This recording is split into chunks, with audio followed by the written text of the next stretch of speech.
Right, okay, I am going to do a little run through of how I'm doing my shields for my Bretonians. So I've already prepped this set of shields to speed things a bit up, but I will actually show you how I'm using different colours. So the idea is I want to recreate. Let me show you this metallic orange and blue trim on my test model. And in order to do that, I'm keeping this very, very simple. There's no other way to put it, yeah? There's my shields, and all I'm doing is I'm starting off with some lead belcher. Running it on a wet palette just to kind of thin it out. So that's all I'm doing. If you see my brush off the screen, I'm either cleaning it or running it along a wet palette.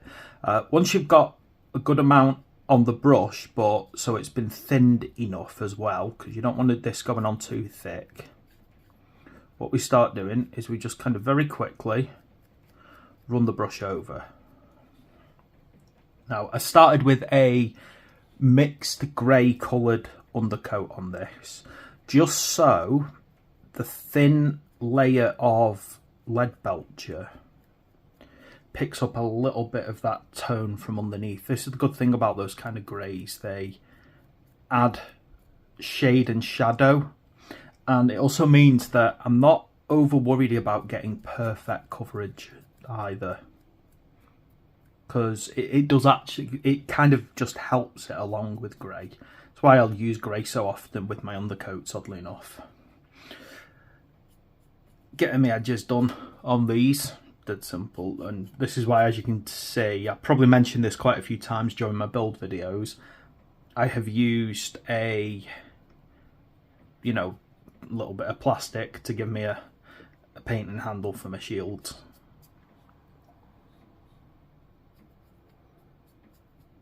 I'm hoping they won't fall off. They are prone to falling off, unfortunately. It's not the best way of doing this, but it suffices to just give me a bit of stability while I'm doing my shields.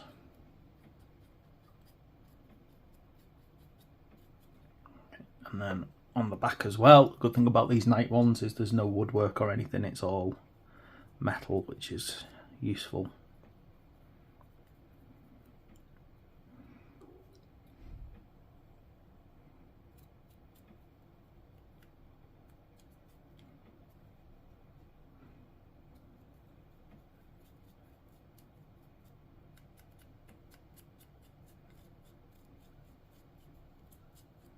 Now, I found particularly on the back of the shield, you definitely need that second layer of lead belcher on there.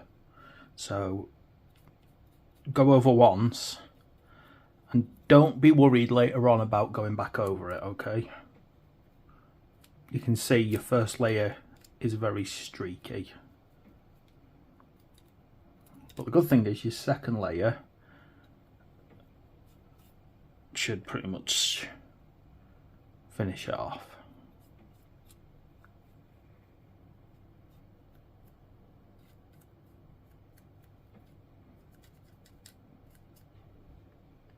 I need a bit more on my wet palette there.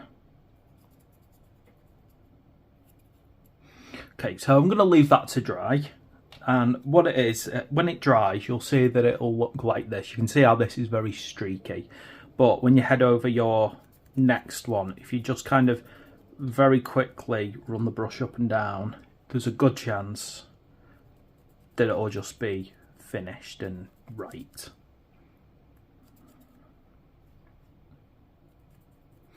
And if you look at it and it's still a bit too streaky, then just sit back and say, okay, I need a second layer on that.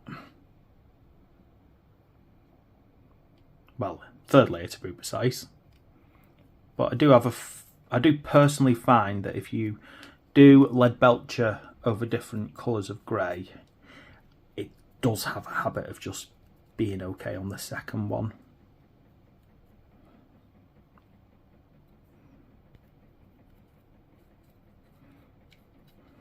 Just finish that quickly.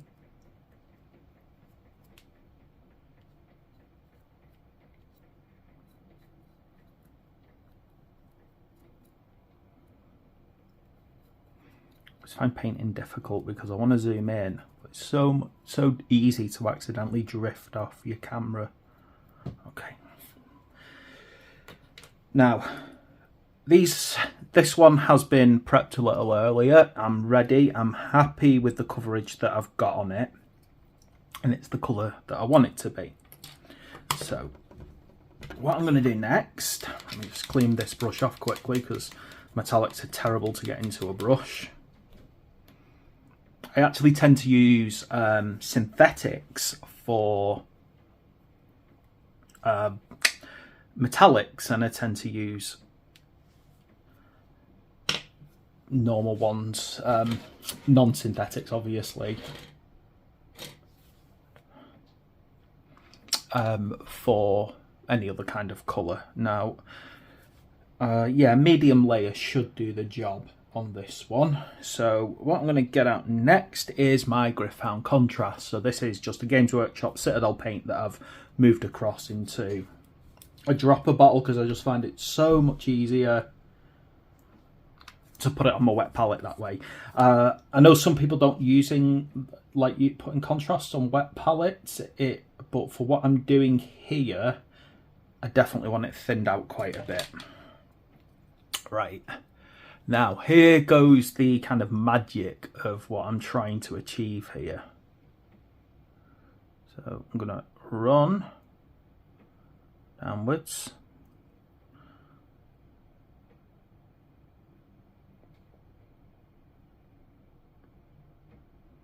Going to head towards that point at the bottom.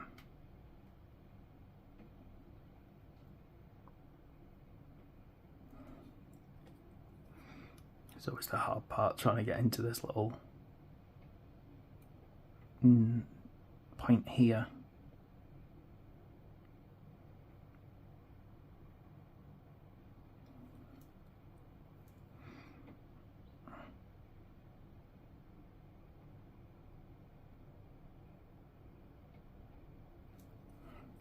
Sometimes see it might look a bit off at first layer, but I will do a second layer in a little bit.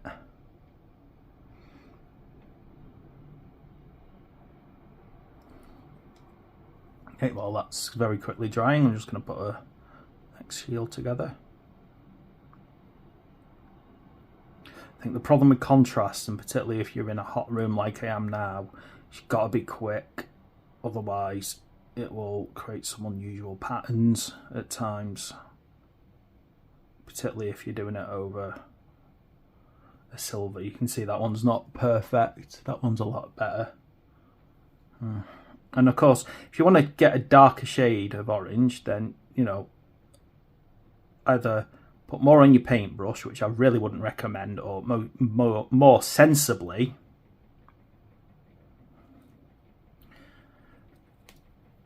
go for 2 layers. I'm just trying to push that into where I need it to go. Trying to make sure that it doesn't bobble up in a weird place.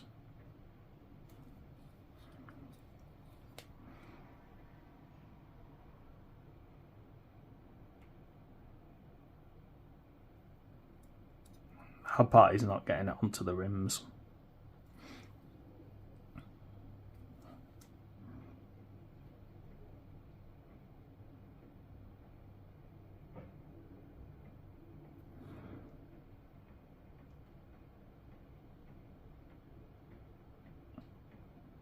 Now, if it doesn't go where you want to, by accident, say it just kind of jumps up onto the edges, then sometimes this is a good thing about trying to keep things as simple as possible. Just paint over the mistake with a little bit of lead belcher, and it should turn out all right again. Okay, so you can see I'm getting that kind of approach now. Of course, I don't want it looking streaky, so if you need to add an extra layer. The only problem is if you add too much, you're gonna lose your metallic effect. So I want a metallic effect, but after I did my test model, I realised it was just too shiny for what I was going for. But even a second layer like I'm doing here, it shouldn't completely lose the contrast, lose the metallic look. And that's what I'm really going for. On my test model, I only did a single layer. Then I kind of went to bed. And then I had a look at it later on, you know, the next day. And of course my brain went, no, it doesn't look right. I like it, but it's just not how I wanted it to be. It's too shiny, basically. I wanted it shiny, but I didn't want it to look like just a bit of orange splashed over. There we go. And that's phase one, basically, of getting the orange on the shields. You see, I'm going to go over that one again because, as I said, when I looked at it in the light of day, I wanted it to be a bit of a deeper shade.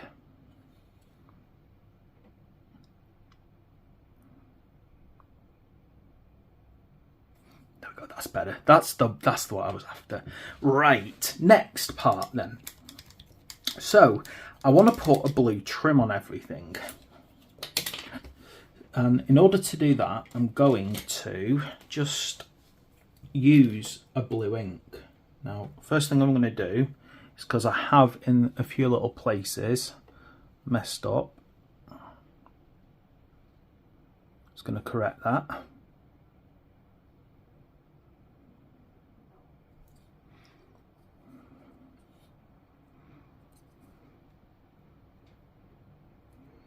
This is why I've done the inside of the shield before the outside of the shield.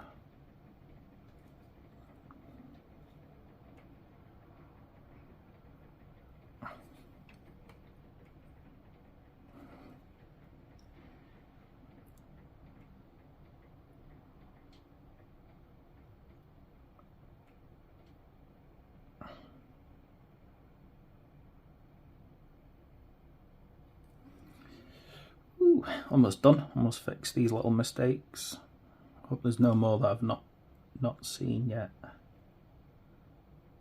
I tend to find that when I look at things back with a camera later on, I see a lot more mistakes than I can do with my bare eyes. I know some painters who actually literally paint through a camera now. I have never been able to develop that skill, unfortunately for me. Right. Right, we're getting somewhere now. What I need next is I need a reasonably good sized brush to do this next part. So let me just double check which one I think I should be using. It's a tough one, this part, because I need to make sure that I am rolling away from the edges as I go. I'm going to use my flat base for this one. Okay. And I'm going to get my Trigon blue. Okay. And then what I'm going to do is, in order to get the rims to give it a slightly metallic hue, I'm going to use this like carefully along the rim. Now I find when I did this last time, in order for this to work right, I needed to do it a couple of times. The reason I'm using a shade instead of a contrast is I've yet to find a contrast that I prefer for this technique to get this blue colour that I want. That's better. It's just obviously a lot thinner and therefore more likely to make mistakes as I go. Hence why I'm not pushing towards the inside of the shield, I'm running along the outside. Now if that happens there, just carefully do this with a clean brush.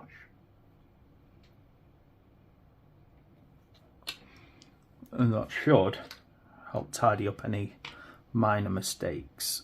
So because I'm using an ink basically instead of a contrast to achieve this look, of course it's going to take a few more layers to get it the colour that I want to.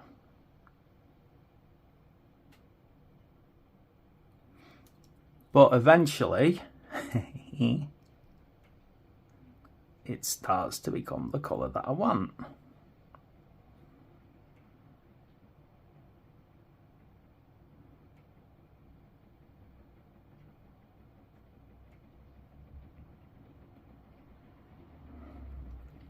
Okay, you can see I'm getting this kind of not going, it's sometimes getting there, but if you pull it and make sure that you force it any spillage, it's just going to give you a shadow, which is of course what I want. Okay, now along the edges again, I want to make sure that this does not under any circumstance head towards the main orange body of the shield. So again, you can see that I'm popping on and then pulling away.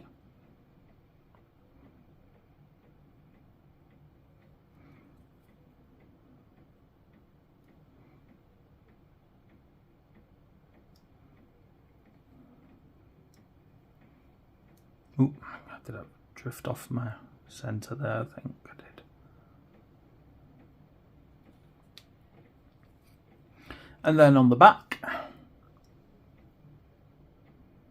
now of course you'll see that this ink on the back is not going to settle as easily. Ooh, I've lost myself there. So what you might find is that your first one is not really going to look up to much, and I found that definitely on the back of things I'm kind of getting a blue hue on the first shade, and then with each successive shade it's getting slightly darker, but to make it even is not easy. This is the only downside of me attempting to use a shade for a proper, almost like a contrast in a lot of ways.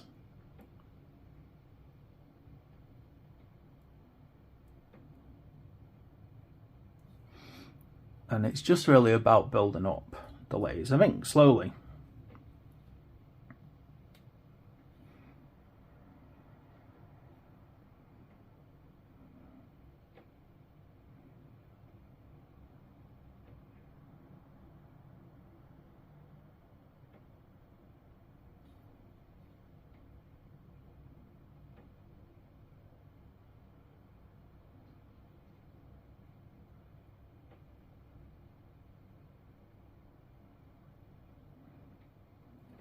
Right, so admittedly that back part is going to take a lot more doing, but hopefully you can see that every time I build up a layer on the silver, we get closer to a beautiful metallic blue.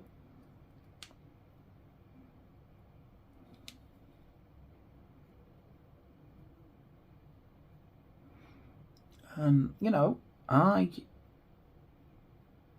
in a lot of ways going for a really lazy job here. I mean, I'm not using a huge number of layers, am I? I'm just literally sticking to, well, I've done it in 3 colours. I've still got to wait for that. This is going to take a while because I've got to let it dry and then do it again and do it again. But that is how I'm getting my Aquitaine colours together. The only thing is, I don't actually like the Aquitaine logo. And by the way, this is the Warhammer Total War Aquitaine logo, not the Warhammer The Old World colour scheme. And the reason behind that is that it's it's red during the time of the Old World.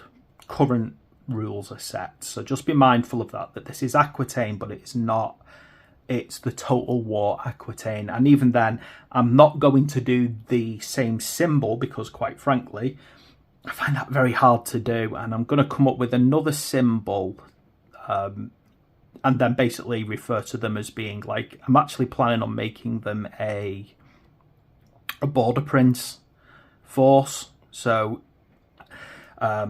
kind of like an Aquitaine general on a crusade, an Aquitaine duke who's doing a crusade. That'll give me a bit more control about what the heraldry looks like for it. Anyway, I'll leave it at that because hopefully you can see how I'm doing this technique. If you like it, please, like the video. If you don't like my colour scheme, obviously, then, tell me, say, well, what you think I could have done to make it better, to be quite honest. I'm always looking for ideas. I just try and help out people who maybe don't have time for really elaborate paint schemes. Maybe, you're new and your skill isn't quite there yet. And, like myself, I don't have hundreds of hours spare every week. I have, my hobby time is my hobby time, and I record huge amounts of my hobby time for YouTube. There we go, I've made a mistake. So yeah, please like and subscribe and help my channel out. It'd be nice if, I'm not saying I think I'll be able to do this all day, every day, but it would be nice if I could just simply make this my life. I'm sure my mental health would improve. Anyway, thanks for watching. Please like and subscribe.